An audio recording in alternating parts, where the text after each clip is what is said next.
जैसे देवी भागवत है। अब जैसे ये जो भागवत है हमारी, जिसको भागवत महापुराण कहते हैं, इसमें ये सारे विष्णु के अवतार सारे आए। तो इसी तरह से हमारे और ग्रंथ हैं, उनमें सब में चूँकि अवतार की बात है, तो दूसरी भागवत हमारी है देवी भागवत। और देवी भागवत में भी ऐसा ही है। देवी भागवत में ये होता है कि भगवान की जो चेतना शक्ति है वो कहती है संसार बड़े सुख से रह रहा है, बड़ी शांति के साथ संसार रह रहा है, इसलिए भगवान जो हैं वो समाधि में व्याप्त हो जाते हैं। अब जब समाधि में बैठ जाते हैं भगवान, तो दो शक्ति उनके अंदर से, उनके कान में से निकलती हैं। एक का नाम है मधु और एक का नाम है कैटभ। और वो भगवान के शरीर में से निकल कर के देखते हैं कि ये तो बैठा है। अब ये कैसे निकलते हैं? ये ऐसे निकलते हैं कि मधु का मतलब होता है मीठा और कैटभ का मतलब होता है कांटा। तो ये दो मल हमारे कान के हैं। हमारे कान में दो मैल हैं बहुत बड़े। ये दोनों हमारी बुद्धि का नाश करते हैं। इन्होंने ब्रह्मा को, ब्रह्मा जो संसार का क्रिएटर है, सबसे पहले उसके ऊपर आक्रमण किया। वो ब्रह्मा को मार दो, बुद्धि को भ्रष्ट कर दो, और जब बुद्धि भ्रष्ट हो जाएगी आदमियों की तो फिर राक्षसी वृत्तियाँ बढ़ जाएंगी।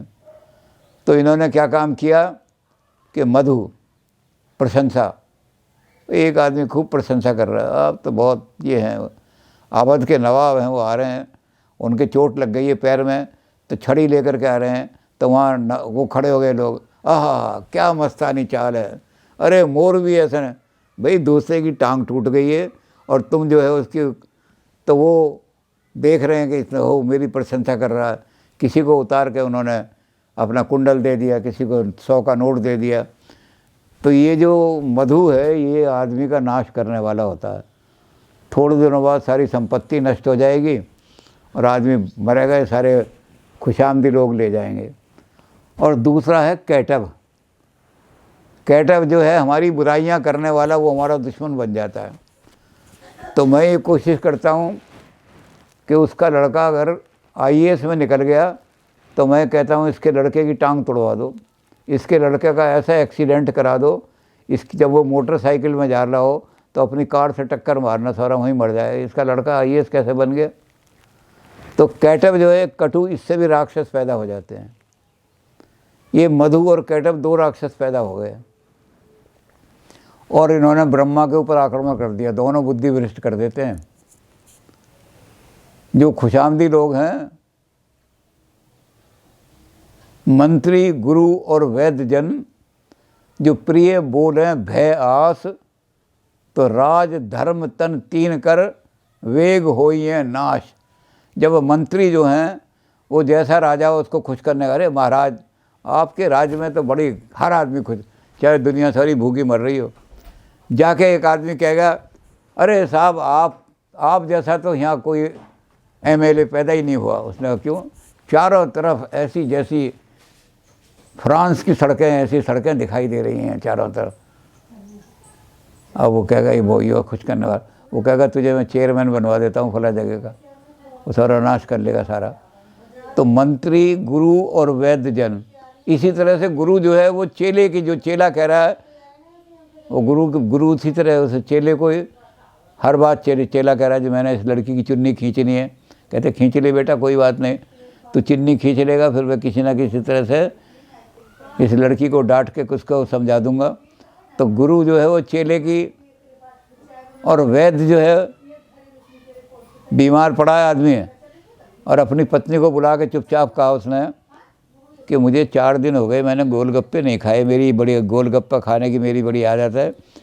तो वो कहने कि गोलगप्पे में तो पानी होता है, लोग देख लेंगे। यूँ कि अच्छा फिर ऐसे गोलगप्पे बनवाना जिसमें दही और सॉल्ट भरी हो, चुपचाप ला के। तो वो गई, वैद्य से पूछा, वैद्य जी वो ऐसे मांग रहे हैं। अब वैद्य जी ने कहा कि अच्छा वैद्य तो है नहीं। उसने कहा कि और अच्छा है, तबीयत बिगड़ जाएगी, थोड़ा कल को तकड़ी दवाई दूंगा और पैसे मिल जाएंगे। तो उन्होंने कहा हाँ खिला दे। तो अगर तीनों आदमी ऐसे, तीनों चीज़ें ऐसे होंगे, मंत्री जो हैं वो राजा के, जो राजा कहेगा वाह वाह महाराज कमाल है आप बताइए, तो राजा के प्रिय बोलेंगे, गुरु जो है वो शिष्य के प्रिय बोलेगा और वैद्य जो है वो मरीज के प्रिय बोलेगा, तो उस राज का भी नाश हो जाएगा जहाँ मंत्री इस तरह बोल रहे हैं। उसके चरित्र का भी नाश हो जाएगा, राज धर्म नाश हो जाएगा। और उसके तन का असर 2 दिन में मरने वाला है, मर जाएगा। तो उन्होंने क्या काम किया, वो बुद्धि भ्रष्ट करने की कोशिश की। ये दोनों ही बुद्धि भ्रष्ट कर देते हैं आदमी के। अब जब बुद्धि भ्रष्ट की तो महाशक्ति जो है, क्योंकि देवी भागवत है, वहाँ देवी की शक्ति, देवी के अवतार दिखाने हैं, तो महाशक्ति एकदम प्रकट होकर देखने लगी कि संसार में अनाचार हो रहा है। मधु और कैटभ जो है विष्णु को और ब्रह्मा को मारने के लिए जा रहे हैं। तो उन्होंने कहा कि दोबारा करवा। तो ऋषियों ने कहा कि वो महाशक्ति आज खत्म हो गई, विष्णु की शक्ति खत्म हो गई। उन्होंने कहा शक्ति तो खत्म नहीं हुई है, विष्णु समाधि में चले गए हैं, और जब आदमी समाधि में चला जाता है तो उसकी बुद्धि शून्य हो जाती है। तो अब ये मधु और कैटभ के चक्कर में पड़ गए। जो इनकी प्रशंसा गाता है वो चाहे गुंडा हो, बदमाश हो, ये उसको इनाम दे रहे हैं, और जो इनके ज़रा खिलाफ बोलता है, चाहे वो कितना ही बढ़िया आदमी हो, ये उसको मारने के लिए षड्यंत्र रचते हैं। तो इनकी ये सो गए हैं, इनको जगा दो। अगर इनकी चेतना जाग जाएगी तो ये समझ जाएंगे कि मधु और कैटभ तो दुश्मन होते हैं, राक्षस होते हैं।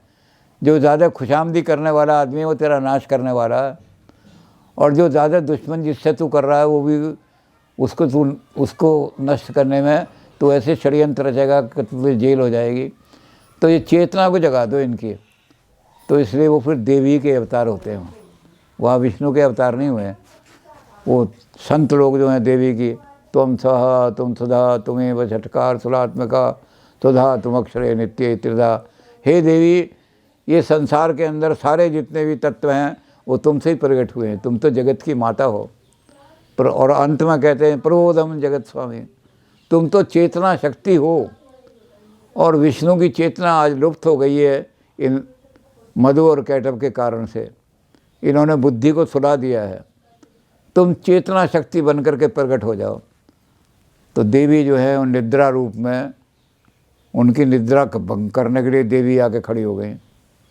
और देवी जैसे आके खड़ी हुई, मधु कैटभ का नाश करा दिया। तो देवी का वो अवतार हुआ जिसको हम योग माया कहते हैं। योग माया रूप में देवी ने अवतार करके विष्णु को चेतना जगा दी। और जब हमारी चेतना जाग जाती है, जब हमारी अकल ठीक हो जाती है, तो हम जो ज़्यादा खुशामद करने वाले हैं उनको भी लात मार के भगा देते हैं। तो झूठी खुशामद करता है। और जो ऐसे लोग होते हैं दुश्मन, जिनको हम कहते हैं ठीक है, अगर उसका मेरा दुश्मन ज़रूर है, लेकिन उसके बेटे ने अगर IAS कर लिया तो कर लो, मैं भी अपने बेटे को IAS कराऊं, मैं षड्यंत्र क्यों रचूं। तो फिर मेरी बुद्धि ठीक हो जाती है। और जब बुद्धि ठीक हो जाती है तो धर्म की बुद्धि हो जाती है, तो धर्म की स्थापना हो जाती है।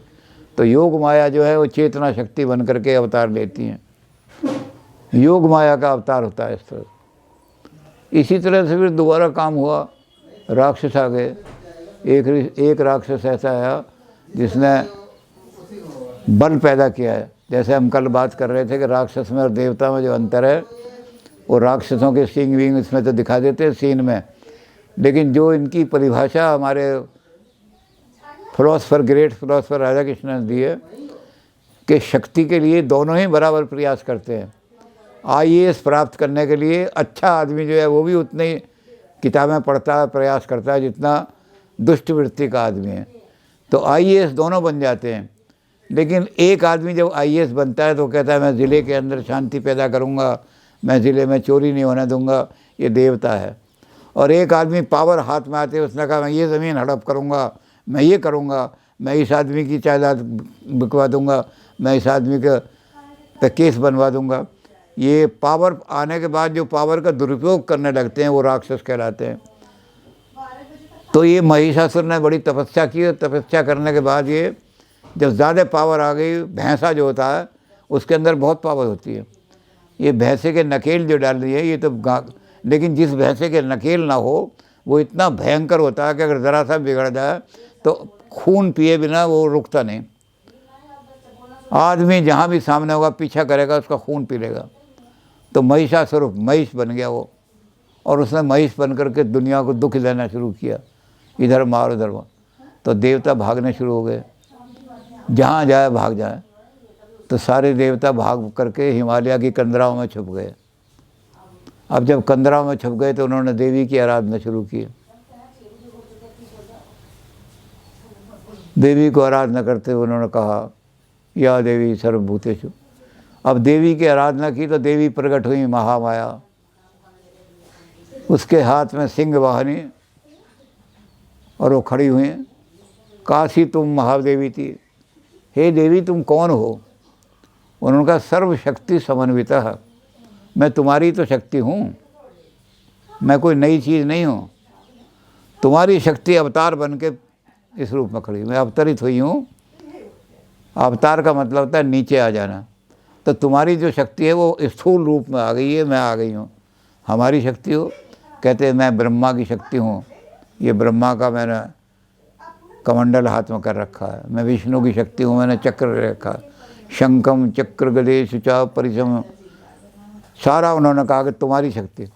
तो उन्होंने कहा फिर हमें बताओ। उन्होंने कहा कि मैं आ रही हूँ, तुम अकेले अकेले लड़ रहे थे इसलिए राक्षसों हार गए, अब तुम समन्वित शक्ति मैं तुम्हारी हूँ, और जब तुम्हारी शक्तियों का समन्वय जाएगा तो महिषासुर क्या ऐसे हजारों, तो दुर्गा का अवतार हुआ। फिर शुंभ और नशुम्भ आ गए, दो राक्षस, वो बहुत ही भयंकर थे, तमाम दुनिया को उन्होंने पद्दलित कर दिया था। तब भी देवताओं ने फिर उसी शक्ति की आराधना की, और वो शक्ति फिर महाशक्ति ऐसे रूप में प्रकट हुई जिसको महाकाली कहते हैं। क्योंकि उसका साथी जो था रक्तबीज ऐसा था कि अगर रक्तबीज की एक भी बूंद पृथ्वी पे गिरती थी तो एक रक्तबीज और खड़ा हो जाता था। तो देवता कहने लगे, हम तो रक्तबीज को मारने गए थे, वहाँ तो एक को मारा तो वहाँ 1000 खड़े हो गए, अब क्या करें? तो उन्होंने देवी को कहा, अति सौम्याति अति रौद्राय, अति सौम्य रूप में पार्वती बैठी थी और शिवजी भी तपस्या में लीन थे। शिवजी तो जागेंगे नहीं, तो पार्वती जो थी उन्होंने कहा कि मैं बैठी हुई हूँ यहाँ, शिवजी तपस्या कर रहे हैं, उनको मैं भी नहीं डालना चाहती। क्या बात है, क्या करने आए हो तुम? उन्होंने कहा, जी इतना भयंकर राक्षस है वो किसी के बस में नहीं आ रहा। उन्होंने कहा, अच्छा तो मैं अपना असली रूप संहार शक्ति का रूप धारण करती हूँ, और उन्होंने संहार रूप धारण किया। तो तीसरा रूप जो है उनका काली के रूप में आया। उन्होंने खप्पर उठाया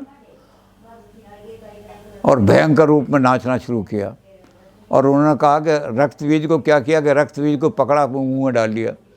तो जितने रक्तबीज थे मुंह में पैदा होते थे उसको दांतों से चबा लेती थी। ऐसी हालत में दुनिया में कोई भी नहीं बचा, सबको खा गई, भक्षण कर गए। तो फिर भी उनकी प्यास नहीं बुझी, लाओ और रक्त लाओ और रक्त लाओ, दुनिया में का संहार कर दूंगी। तो देवताओं में खलबली मच गई कि अब ये वहाँ से देवताओं को मारने आएगी, हमारा भी रक्त पिएगी। तो इतने देवता जो थे वहाँ गए, शंकर भगवान समाधि खोलो महाराज, अगर समाधि नहीं खोली तो तुम्हारी जो पार्वती है वो महाशक्ति बन करके वहाँ चली गई है, और अब वो देवताओं की तरफ, स्वर्ग लोक की तरफ आ रही है। तो भगवान शंकर, उनका नाम है शिव, तो भगवान शंकर जो थे वो खड़े हो गए, कहाँ है वो? उन्होंने कहा देवलोक की तरफ जा रही है वो, राक्षसों का नाश कर दिया, संहार कर दिया, एक भी राक्षस जो इस पृथ्वी पर नहीं रहा, मनुष्य भी नहीं रहे, सबको खा गई। और अब भी वो कहती है मेरी प्यास बुझाओ। भगवान शंकर के तो अनर्थ हो गया, वो जाके देवलोक जा था, रास्ते में लेट गए। ये जो थी देख रही थी अब कोई आदमी नहीं मिल रहा, किसका खून पीऊँ। तो वहाँ जब पहुँची और शिवजी के ऊपर इसका पैर पड़ा, उन्होंने कहा ओ आज एक आदमी मिल गया, इसका खून पीऊँगी बहुत दिनों तक। तो जब नीचे को देखा तो मेरे पति लेटे हुए हैं, बस एकदम शांत होकर खड़ी हो गई। भगवान शंकर वहाँ लेटे हुए और खड़ी हो गई। भगवान शंकर ने कहा कि इस रूप में तुम्हारी संसार में पूजा होगी। तुम पहले काली के रूप में संहार कर रही थी, अब तुम भद्र रूप में भद्र रूप मतलब कल्याण। जब संसार को कल्याण की आवश्यकता हो तब मुझे नीचे से निकाल देना, दुष्टों का संहार कर देना, और जब संसार को रक्षा की ज़रूरत हो तो मेरी छाती पे खड़ी हो जाना, क्योंकि शक्ति का इस्तेमाल कल्याण के लिए होना चाहिए। तुम महाशक्ति के रूप में प्रकट हुई हो। अब ये महाशक्ति का रूप कल्याण के रूप में होगा, तो तुम्हारी इसी रूप में पूजा होगी। मेरी छाती पर तुम खड़ी हुई हो, ये भद्रकाली का रूप है। ये कल्याण में शक्ति का प्रयोग करो, खूब शक्ति अर्जित करो, इतनी शक्ति अर्जित करो। अगर बुद्धि में भी करनी है तो बड़े से बड़ा और कोई IAS से भी ऊंचा अगला हो उसको करो, लेकिन उसका प्रयोग किस लिए करो? कल्याण के लिए। मेरे ऊपर खड़ी रहो तुम, कल्याण के शिव के ऊपर, और मेरे ऊपर खड़ी होगी तो पूज्य बन जाओगी दुनिया में। तो शिव उनका तीसरा अवतार काली के रूप में हुआ। तो ये अवतार सभी पुराणों में हैं। शिव पुराणों में शिव के अवतार हैं, विष्णु पुराण में विष्णु के। तो ये अवतारवाद हमारे सभी पुराणों में है, और सब पुराण वो हैं जो इस संसार से अनर्थ को, अनाचार को मिटाने के लिए दैवी शक्तियाँ प्रकट होती हैं।